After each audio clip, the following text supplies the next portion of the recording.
El conflicto de los siglos. La fe de los mártires. Capítulo 2. Y seréis aborrecidos de todos por causa de mi nombre, mas el que persevere hasta el fin, éste será salvo. Cuando os persigan en esta ciudad, huid a la otra, porque de cierto os digo que no acabaréis de recorrer todas las ciudades de Israel antes que venga el Hijo del Hombre. El discípulo no es más que su maestro, ni el siervo más que su señor. Bástale al discípulo ser como su maestro y al siervo como su señor. Si al padre de familia llamaron Belcebú, cuánto más a los de su casa. Cuando Jesús reveló a sus discípulos la suerte de Jerusalén y los acontecimientos de su segunda venida, también predijo lo que habrían de experimentar como pueblo desde el momento en que Él sería quitado de en medio de ellos hasta el de su segunda venida en poder y gloria para libertarlos. Desde el Monte de los Olivos vio el Salvador las tempestades que iban a azotar a la Iglesia Apostólica y, penetrando aún más en lo porvenir, su ojo vislumbró las fieras y desoladoras tormentas que se desatarían sobre sus discípulos en los tiempos de oscuridad y de persecución que habían de venir. En unas cuantas declaraciones breves, de terrible significado, predijo la medida de aflicción que los gobernantes del mundo impondrían a la Iglesia de Dios. Los discípulos de Cristo habrían de recorrer la misma senda de humillación, escarnio y sufrimientos que a Él le tocaba pisar. La enemistad que contra el Redentor se despertara iba a manifestarse contra todos los que creyesen en su nombre. Y la historia de la iglesia primitiva atestigua que se cumplieron las palabras del Salvador. Los poderes de la tierra y del infierno se coligaron para atacar a Cristo en la persona de sus discípulos. El paganismo previó que de triunfar el evangelio, sus templos y sus altares serían derribados y reunió sus fuerzas para destruir el cristianismo. Encendióse el fuego de la persecución. Los cristianos fueron despojados de sus posesiones y expulsados de sus hogares. Todos ellos sufrieron gran combate de aflicciones, experimentaron vituperios y azotes, y a más de esto, prisiones y cárceles. Muchos sellaron su testimonio con su sangre, nobles y esclavos, ricos y pobres, sabios e ignorantes, todos eran muertos sin misericordia. Estas persecuciones que empezaron con el imperio de Nerón, cerca del tiempo del martirio de San Pablo, continuaron con mayor o menor furia por varios siglos. Los cristianos eran inculpados calumniosamente de los más espantosos crímenes y eran señalados como la causa de las mayores calamidades, hambres, pestes y terremotos. Como eran objeto de los odios y sospechas del pueblo, no faltaban los delatores que por vil interés estaban listos para vender a los inocentes. Se les condenaba como rebeldes contra el imperio, enemigos de la religión y azotes de la sociedad. Muchos eran arrojados a las fieras o quemados vivos en los anfiteatros. Algunos eran crucificados, a otros los cubrían con pieles de animales salvajes y los echaban a la arena para ser despedazados por los perros. Estos suplicios constituían a menudo la principal diversión en las fiestas populares. Grandes muchedumbres solían reunirse para gozar de semejantes espectáculos y saludaban la agonía de los moribundos con risotadas y aplausos. Doquiera que fuesen los discípulos a buscar refugio, se les perseguía como animales de rapiña. Se vieron pues obligados a buscar refugio en los lugares más desolados y solitarios de la tierra. ¿Y dónde se escondían? Las catacumbas ofrecieron refugio a millares de cristianos. Debajo de los cerros, en las afueras de la ciudad de Roma, se habían cavado a través de la tierra y piedra largas galerías subterráneas, cuya oscura e intrincada red se extendía leguas más allá de los muros de la ciudad. En estos retiros, los discípulos de Cristo sepultaban a sus muertos y hallaban hogar cuando se sospechaba de ellos y se los proscribía. Cuando el dispensador de la vida despierte a los que pelearon la buena batalla, muchos mártires de la fe de Cristo se levantarán de entre aquellas cavernas tenebrosas.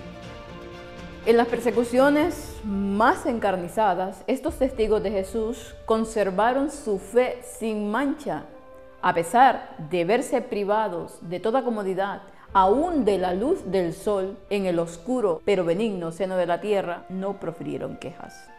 Como los siervos de Dios en los tiempos antiguos, muchos fueron muertos a palos, no admitiendo la libertad para alcanzar otra resurrección mejor.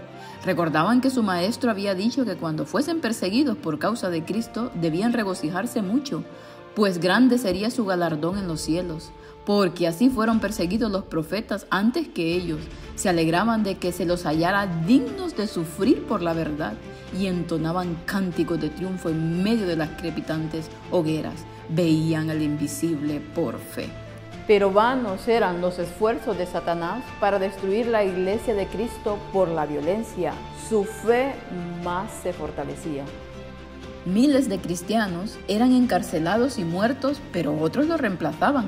Y los que sufrían el martirio por su fe quedaban asegurados para Cristo y tenidos por Él como conquistadores. Habían peleado la buena batalla y recibirían la corona de gloria cuando Cristo viniese.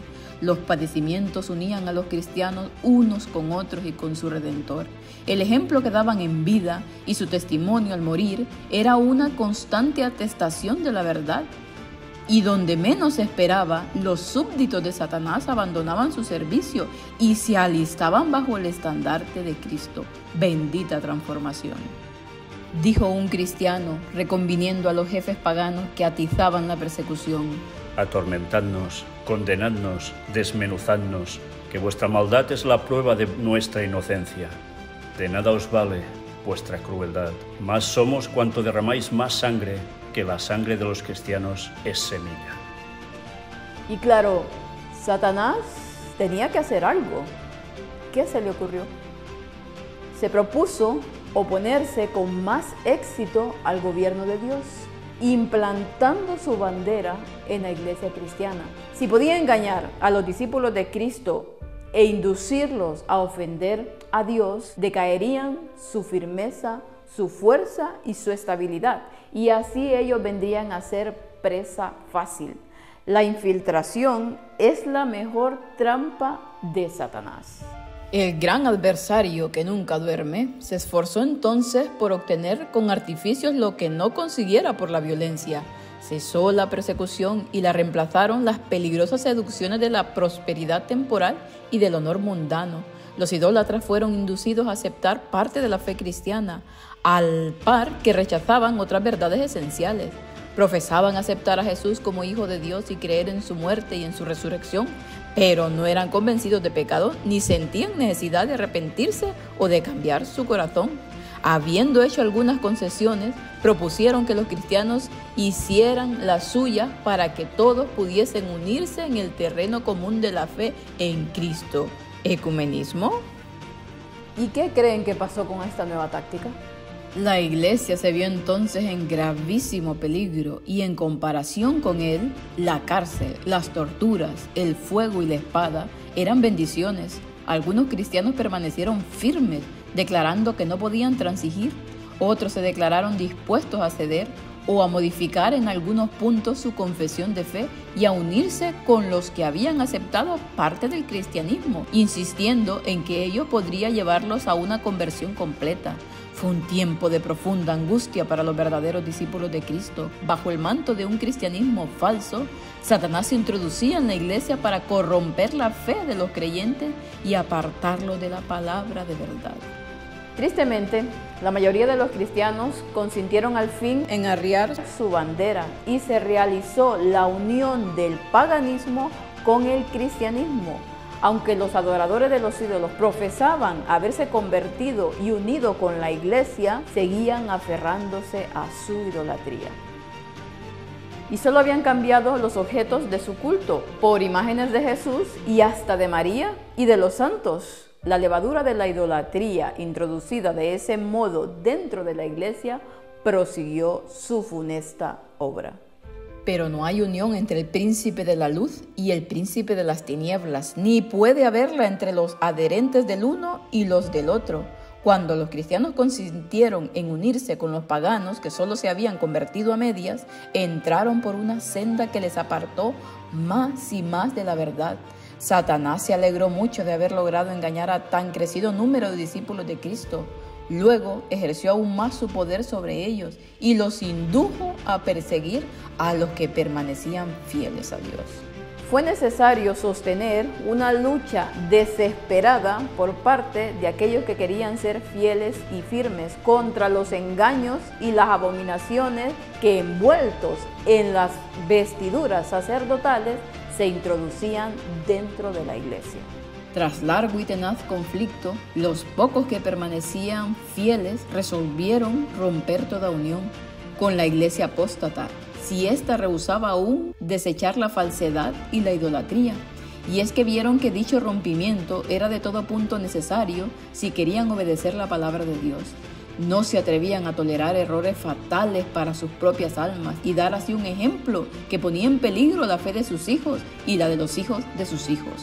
Y es así como hoy en día la iglesia que se dice que fue fundada por Cristo, o sea, la iglesia católica, apostólica, romana, tuvo su verdadero surgimiento en la unión del cristianismo con el paganismo. No hay duda que los cristianos primitivos fueron un pueblo peculiar, pocos, pobres e impopulares, pero fieles hasta la médula. ¿Por qué entonces parece adormecida la persecución en nuestros días? El único motivo es que la iglesia se ha conformado a las reglas del mundo y por lo tanto no despierta oposición. La religión que se profesa hoy no tiene el carácter puro y santo que distinguiera a la fe cristiana en los días de Cristo y sus apóstoles. Si el cristianismo es aparentemente tan popular en el mundo, ello se debe tan solo al espíritu de transigencia con el pecado, a que las grandes verdades de la palabra de Dios son miradas con indiferencia y a la poca piedad vital que hay en la iglesia.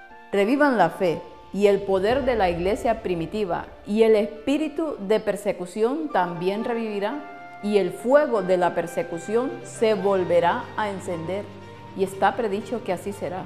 Para eso faltan muy pocos años. ¿Estás preparado?